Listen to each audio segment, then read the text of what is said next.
I suppose the theme of the interview could be that. Could be the final countdown, because we've got the clock ticking now. And I'm going to ask a friend from Brownsville to explain. Is SpaceX coming? Well, it's looked better now than it ever has before, but it's not a done deal yet. Let's see what needs to happen. Joining us on 710 KURV from Brownsville Economic Development, he's up in D.C. right now, is Jason Hilt. Jason, welcome to the show. Okay, so this final report from the FAA, this environmental impact study, has been published, and I understand that the clock is now ticking for that. So explain to me what's going on right now, Jason. Oh, it's exciting news, that's for sure, Sergio. The report was released yesterday. It should be downloadable today on the internet. Yeah. What happens now is that, as you said, we're on the official time clock. We're going to have 30 days now starting, I guess it started yesterday, 30 days of public comment on the final report of the EIS. You know, we have the 30 days, and then after 30 days, then FAA will have 10 days, from our understanding, to render their decision to allow SpaceX to fly or not to fly out of the Brownsville launch site at Boca Chica Beach. Okay, so the FAA at the end of the 30-day period might not take the full 10 days. They just have a 10-day window. They could render a decision immediately on day 31, something like that. That is correct. That's what's great about this, where we're at right now. You know, we've been waiting and waiting for the release. Now, there is a time clock, and there are certain things that have to be done in timelines now. Okay, some people might take a step back and say, well, you know, we still need the public comment period, and the FAA still needs to make a decision, yes or no. But realistically, and knowing how hard the folks at Space Exploration Technologies and how closely they've been following everything that has been related to this as far as studies and making sure that every T is crossed and I is dotted and that they comply with whatever requirement is there. Realistically, what you very optimistic that this is getting very close to becoming reality? Almost definitely very optimistic. Very optimistic. That's for sure. SpaceX is very close to this whole process, I suspect. They're on this every day.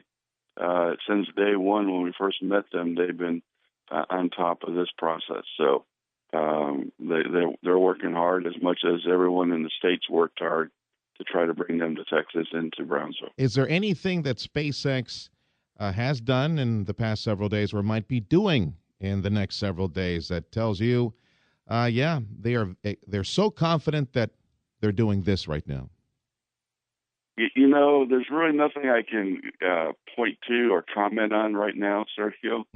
I mean, the most important thing is that we need to focus on the EIS and the final report, and then just count the days down until we hit the 30 days.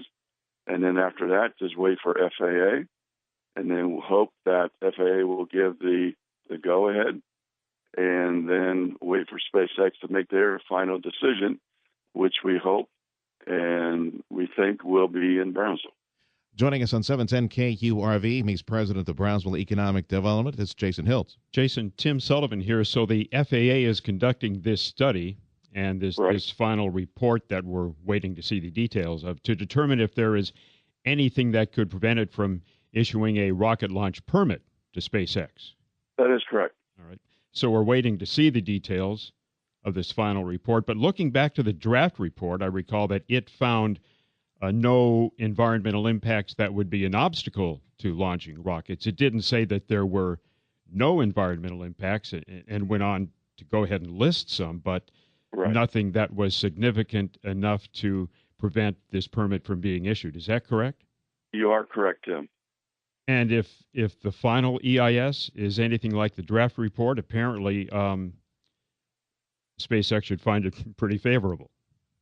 Well, FAA, should find it very favorable, and hopefully that means they'll give their approval to SpaceX to say if you want to, you have the authority and approval to launch from Brownsville, as stated in the report, with 12 launches, up to 12 launches a year. So is there anything at this point that could throw a monkey wrench into the SpaceX site on Boca Chica?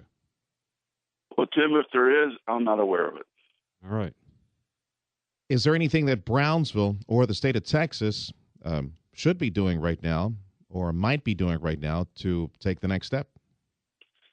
I think everything has been done that has been needed to be done. I think we're all in a good position.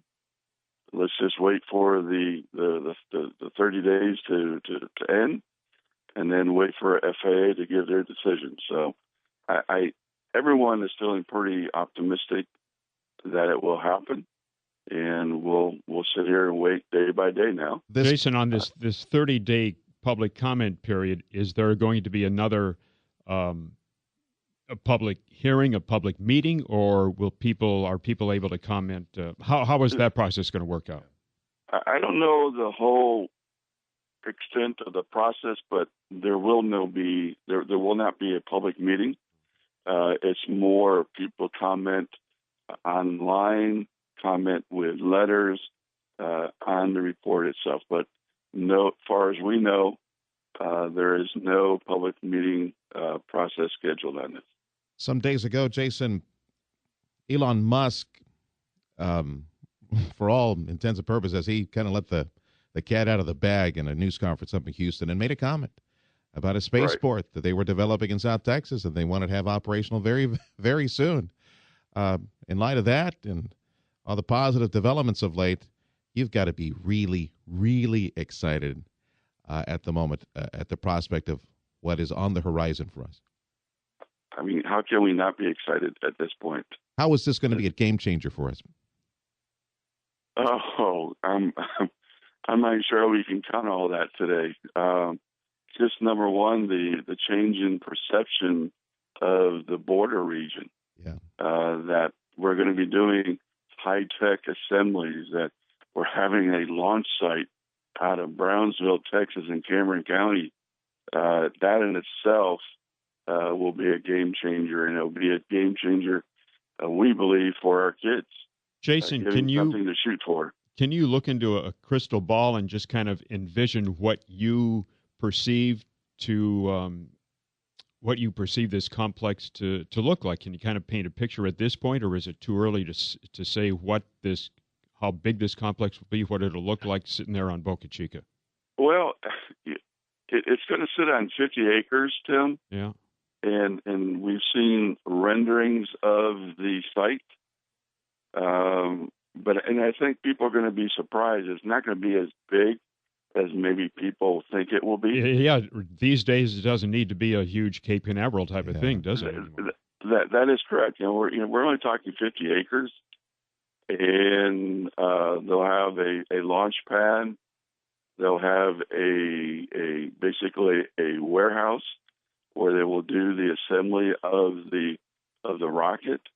We'll have some lightning rod towers. You'll have a water tower, and you'll have a launch control center and a ground tracking station. So it's not. And a couple of porta potties out there. Just there we go.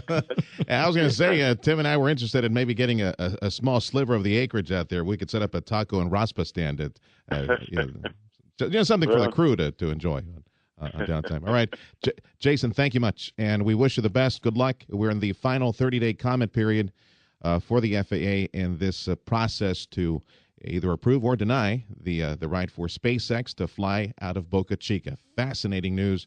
Thank you for joining us on 710 KURV.